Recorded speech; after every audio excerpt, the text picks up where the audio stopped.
வணக்கம். இது அதிர்வின் இன்றைய பிரதான செய்திகள். முதலில் தலைப்புச் செய்திகள். சிகை அலங்கார நிலையம் ஒன்றிற்குள் அரங்கேறிய கொடூரம். கொழும்பில் 5 மீது துப்பாக்கிச் சூடு, ஒருவர் பலி. நாட்டை உலுக்கிய அங்குரேகுட இரட்டை கொலை. வாகன கேமராக்களில் இதை அவதானித்தீர்களா? பொதுமக்களிடம் அவசர உதவி கோரும் போலீசார்.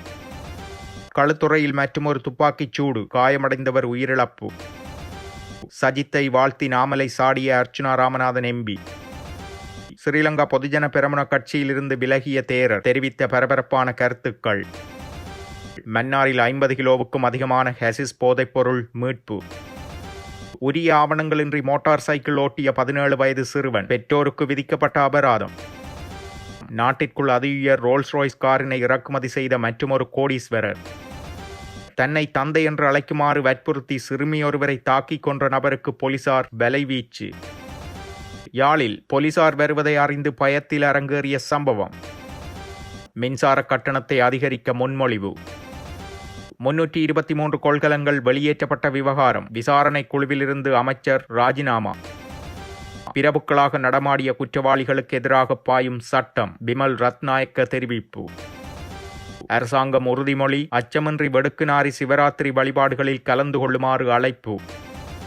கொழும்பு ஜிந்துப்பட்டி வெராக்கா சந்தி பகுதியில் நேற்றிரவு நடத்தப்பட்ட துப்பாக்கிச் சூட்டு சம்பவத்தில் ஒருவர் உயிரிழந்துள்ளதாக காவல்துறை தெரிவித்துள்ளது. குறித்த பகுதியில் உள்ள சிகை அலங்கார நிலையம் ஒன்றிற்குள் இந்த துப்பாக்கி பிரயோகம் இடம்பெற்றதாக போலீசார் தெரிவித்துள்ளனர். இதன்போது கடை உரிமையாளர் உட்பட 4 காயமடைந்து கொழும்பு தேசிய வைத்தியசாலையில் அனுமதிக்கப்பட்டனர். சிகை அலங்கார நிலையத்திற்கு முடி வெட்டுவதற்காக வந்த 3 நபர்களில் ஒருவரே சூட்டுச் சம்பவத்தில் உயிரிழந்துள்ளார். உந்துருளியில் வந்த சந்தேக நபர்கள் T56 ரக துப்பாக்கியை பயன்படுத்தி துப்பாக்கிச் சூடு நடத்திவிட்டு தப்பிச் சென்றதாக காவல்துறை தெரிவித்துள்ளது. இந்த சம்பவம் குறித்து தகவல் அறிந்த காவல்துறையினர் மேலதிக விசாரணைகளை ஆரம்பித்துள்ளனர். இதேவேளை களுத்துறை வாடியம்மன் கடை சந்திக்கு அருகில் நடத்தப்பட்ட மற்றொரு துப்பாக்கிச் சூட்டில் காயமடைந்த நபர் ஒருவர் உயிரிழந்துள்ளார். சம்பவத்தில் காயமடைந்த 32 வயதுடைய நபர் மருத்துவமனையில் அனுமதிக்கப்பட்டு சிகிச்சை பெற்று வந்த நிலையில் உயிரிழந்துள்ளதாக கூறப்படுகிறது. ஒந்துருளியில் பிரவேசித்த 2 இனம் தெரியாத நபர்களே இந்த துப்பாக்கிச் சூட்டை நடத்திவிட்டு தப்பிச் சென்றதாக கூறப்படுகிறது. இது இவ்வாறு இருக்க, தலங்கம அக்குரேகொடவில் கடந்த வெள்ளிக்கிழமை இடம்பெற்ற இரட்டை கொலையுடன் தொடர்புடைய சந்தேக நபர்களை அடையாளம் காண போலீசார் பொதுமக்களின் உதவியை நாடியுள்ளனர். மேலும் வழங்கப்படும் தகவல்களின் முழுமையான ரகசியத்தன்மை பராமரிக்கப்படும் என்றும் இலங்கை போலீஸ் மேலும் தெரிவித்துள்ளது. இச்சம்பவத்தில் கொலை செய்ய வந்தவர்கள் பயணித்த வாகனத்தினதென சந்தேகிக்கப்படும் இலக்க தகட்டை கொட்டாவ போலீசார் மீட்டுள்ளனர். துப்பாக்கிச் சூட்டுக்கு பிறகு சந்தேக நபர்கள் தப்பிச் சென்ற கார் மோட்டார் சைக்கிள் ஒன்றில் மோதியதால் காரின் உரிம தகடு கலன்று விழுந்திருக்கலாம் என போலீசார் சந்தேகிக்கின்றனர். இந்த குற்றச்செயலில் ஈடுபட்ட சந்தேக நபர்கள் கோமாகம, பொத்து அராவ வீதி,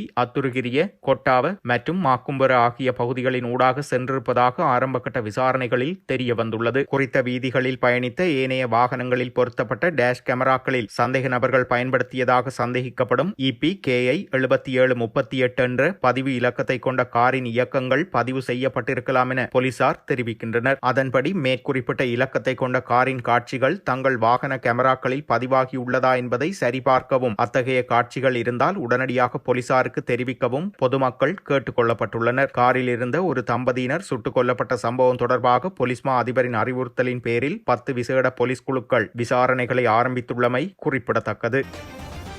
நாட்டில் அரசியல் மாற்றம் ஏற்பட்டு ஜனாதிபதி தேர்தல் நடந்தால் தமிழ் மக்களின் ஆதரவு சஜித் பிரேமதாசவுக்கு கிடைக்கும். முஸ்லிம் மக்களின் ஆதரவு எப்போதும் சஜித்துக்கு உண்டென நாடாளுமன்ற உறுப்பினர் அர்ச்சுனா ராமநாதன் தெரிவித்துள்ளார். ஆனால் அடுத்த நாடாளுமன்ற தேர்தலில் வடக்கு மக்களின் அனைத்து வாக்குகளும் சஜித் பிரேமதாசவுக்கு அளிக்கப்படும் என்றும் கூறியுள்ளார். தனது சமூக வலைதளத்தில் காணொலியொன்றை பதிவிட்டு இவ்வாறு தெரிவித்துள்ளார். அதில் அவர் மேலும் கூறுகையில், நாமலுக்கு மறுபடியும் எமது மக்கள், வடக்கு மக்கள் வாக்களிக்கப் போவதில்லை. நாமலுக்கு 10,000 வாக்குகள் வருமா என்று கேட்டால் இல்லை என்றே கூறுவேன். 12 லட்சம் வாக்குகளில் குறிப்பிட்டு கூறும் அளவுக்கு வாக்குகள் கிடைக்கப் போவதில்லை என்பதே யதார்த்தமாகும். வடக்கு மக்கள் யாருமே வாக்கு போட போவதில்லை. 2027 ஆண்டு ஜூன் மாதத்திற்கு பின்னர் அனுர அரசாங்கம் பாரிய நெருக்கடியை எதிர்நோக்கப் போகிறது. ஊழலுக்கு எதிரான கதையே இருக்காது. ஏனென்றால் தற்போது ஊழலை யாருமே நிரூபிக்கவில்லை என்பதால் நன்றாகவே ஊழல் செய்ய போகிறார்கள். ஊழலுக்கு எதிராகவே அனுர அரசாங்கத்தை கொண்டு வந்தோம். ஆனால் அவர்களே ஊழல் செய்கின்றனர். அத்தோடு தமிழ் மக்களுக்கு அரசியல் தீர்வு கொடுப்பார்கள் என நினைத்தோம். ஆனால் அதற்கான நடவடிக்கை எடுப்பதாக தெரியவில்லை. ஊழல்வாதிகளை பிடிக்காமல் அவர்கள் ஊழல் செய்கிறார்கள். அதனால் இந்த அரசாங்கம் ஒரு வருடத்தில் முடிய போகிறதென அவர் குறிப்பிட்டுள்ளார். மன்னார் கடற்பகுதியில் கடற்படையினரால் கையகப்படுத்தப்பட்ட மீன்பிடி படகில் ஹசிஸ் போதைப்பொருள் கைப்பற்றப்பட்டுள்ளது. மன்னார் கடற்பரப்பில் போதைப்பொருள் கடத்தலுக்கு பயன்பட்டதாக சந்தேகிக்கப்படும் மீன்பிடி படகொன்றை கடற்படையினர் நேற்று சனிக்கிழமை கைப்பற்றியிருந்தனர். அத்துடன் அந்த படகில் இருந்த இருவர் கடற்படையினரால் கைது செய்யப்பட்டதாகவும் கடற்படை கூறியுள்ளது. இந்நிலையில் குறித்த படகில் 50 கிலோகிராமுக்கும் அதிகமான ஹசிஸ் போதைப்பொருள் உள்ளமை தெரிய வந்துள்ளது. மேலும் இந்த நடவடிக்கையின் மூலம் கைது செய்யப்பட்ட 2 சந்தேக நபர்கள் ஹசிஸ் போதைப்பொருளுடன் மேலதிக சட்ட நடவடிக்கைகளுக்காக போலீஸ் போதைப்பொருள் பணியகத்திடம் ஒப்படைக்கப்பட்டுள்ளதாக கடற்படை ஊடகப் பிரிவு குறிப்பிட்டுள்ளது. கம்பஹா மேலதிக மஜிஸ்திரேட் தம்மிக உடுவெவிதான அவர்கள் உரிய வருமான உரிமம் மற்றும் ஓட்டுநர் உரிமம் அத்துடன் காப்பீட்டுச் சான்றிதழ் இன்றி மோட்டார் சைக்கிள் ஓட்டிய 17 வயது பாடசாலை மாணவரின் பெற்றோருக்கு 70,000 ரூபாய் அபராதம் விதிக்க உத்தரவிட்டுள்ளார். கம்பஹா போக்குவரத்து பிரிவு போலீசாரால் நீதிமன்றத்தில் சமர்ப்பித்த அறிக்கையை அடிப்படையாக கொண்டு வழக்கு விசாரணைக்கு எடுத்தபோது இந்த உத்தரவு வழங்கப்பட்டுள்ளது. சிறார்களுக்கு பொறுப்பின்றி வாகனங்களை வழங்குவது அவர்களின் உயிருக்கும் பொதுமக்களின் பாதுகாப்பிற்கும் ஆபத்தானதென்றும் நீதிமன்றம் குறிப்பிட்டுள்ளது. ஸ்ரீலங்கா பொதுஜன பெரமுனவின் அனுராதபுரம் மாவட்ட தலைவர் திஸ்ஸகுட்டி ஆராய்ச்சி அவர்களின் செயற்பாடுகள் காரணமாக அந்த கட்சியின் கலன் பிந்துனுவேவ பிரதேச சபை உறுப்பினராக பணியாற்றிய அனுராதபுர சோமரத்ன தேரர் கட்சியிலிருந்து விலகியதாக கூறப்படுகிறது. அதன்படி அவர் சர்வஜன அதிகார கட்சியின் மிகிந்தலை தொகுதி அமைப்பாளர் பதவியை பொறுப்பேற்றுள்ளார். திஸ்ஸகுட்டி ஆராய்ச்சி அனுராதபுர மக்கள் தொடர்பாக வெளியிடும் சில கருத்துக்களும் அவரது செயற்பாடுகளுமே தாம் கட்சியிலிருந்து விலகுவதற்கு காரணம் எனவும் பொதுஜன பெரமுனவின் அனுராதபுர அமைப்பாளராக இன்றைய நிலையில் பதவி வகிக்கும் திஸ்ஸகுட்டி ஆராய்ச்சி மற்றும் அவர்களின் அமைப்பாளர்கள் பௌத்த பிக்கு என்ற வகையில் எனக்கு மரியாதை கொடுக்காமல் ஒருமையில் கதைத்து அவமானப்படுத்துகின்றனர். யாருக்கும் மதிப்பளிப்பதில்லை. அரசியலில் நீண்டகால நண்பரும் இல்லை, எதிரியும் இல்லை. கடந்த தேர்தல்களில் இந்த பிரதேசத்தில் அதிக வாக்குகளை பெற்றுக்கொண்டேன். திஸ்ஸகுட்டி ஆராய்ச்சியுடன் இணைந்து செயற்பட முடியாது. இவ்வாறு தொடர்ந்து செயற்பட்டால் அனுராதபுரம் மாவட்டத்தில் பொதுஜன பெரமுன தனிமைப்படுத்தப்படும் என்றும் அவர் தெரிவித்துள்ளார்.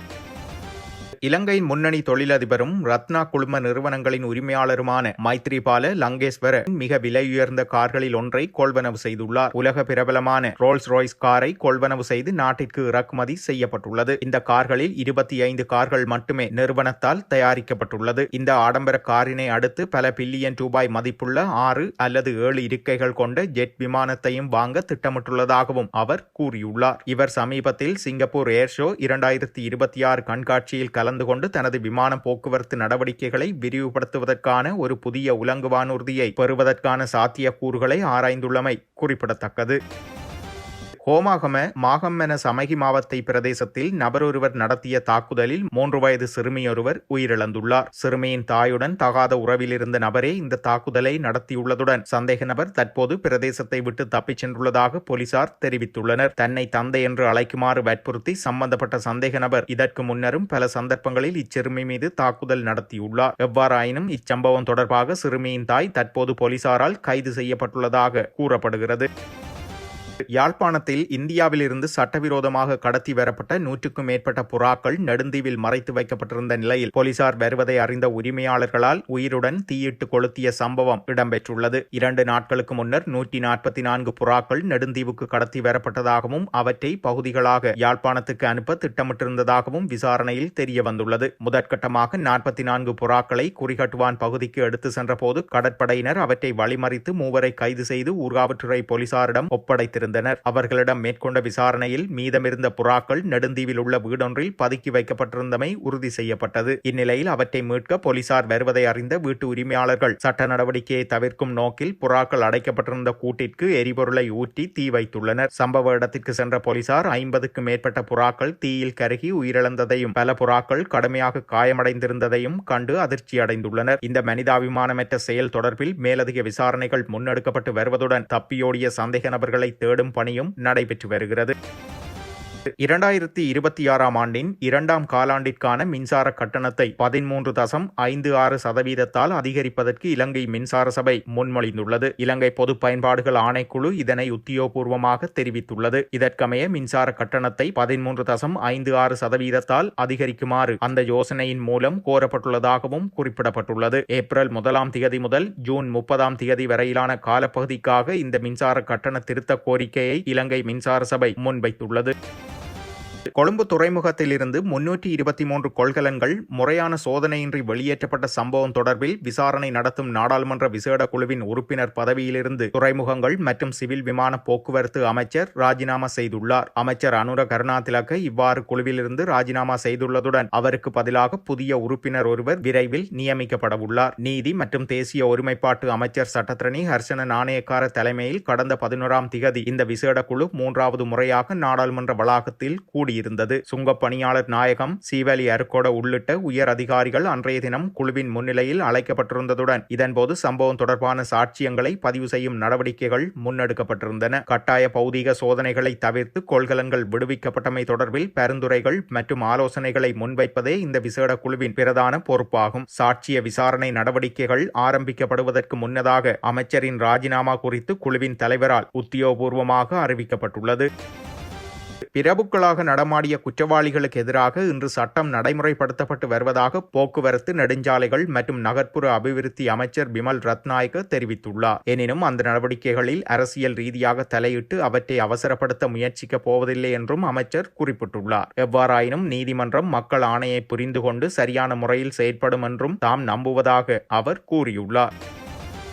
வவுனியா வடக்கில் அமைந்துள்ள தமிழர்களின் பூர்வீக வழிபாட்டு தலமான வடுக்குநாரி ஆதிலிங்கேஸ்வரர் ஆலயத்தில் இன்றைய தினம் நடைபெறவுள்ள சிவராத்திரி தின விசேட வழிபாடுகளில் சைவ பெருமக்கள் அனைவரும் பெருமளவில் கலந்து கொள்ள வேண்டுமென வன்னி மாவட்ட நாடாளுமன்ற உறுப்பினர் துரைராசா ரவிகரன் அழைப்பு விடுத்துள்ளார். வடுக்குநாரி மலை தமிழர்களின் பூர்வீக வழிபாட்டிடம் என்ற உரிமையை நிலைநாட்டுவதற்கு இந்த அணிதிரளல் அவசியம் என்றும் அவர் சுட்டிக்காட்டியுள்ளார். கடந்த காலங்களில் ஆட்சியாளர்களாலும் அரச இயந்திரங்களாலும் இங்கு வழிபாட்டுரிமை மறுக்கப்பட்ட சம்பவங்களை நினைவுகூர்ந்த அவர் இம்முறை வழிபாடுகளுக்கு எவ்வித இடையூறுகளும் ஏற்படுத்தப்பட மாட்டாதென வவுனியா வடக்கு பிரதேச அபிவிருத்தி ஒருங்கிணைப்பு குழு கூட்டத்தில் அரசாங்க தரப்பு உறுதியளித்துள்ளதாக தெரிவித்துள்ளார். எனவே அடியவர்கள் எவ்வித அச்சமுமின்றி வருகை தந்து தமது சமய உரிமையை உறுதிப்படுத்த வேண்டும் என அவர் மேலும் வலியுறுத்தியுள்ளார். இத்துடன் செய்திகள் நிறைவடைகின்றன. மறக்காமல் அதிர்வு சேனலை லைக் மற்றும் சப்ஸ்கிரைப் செய்து கொள்ளுங்கள்.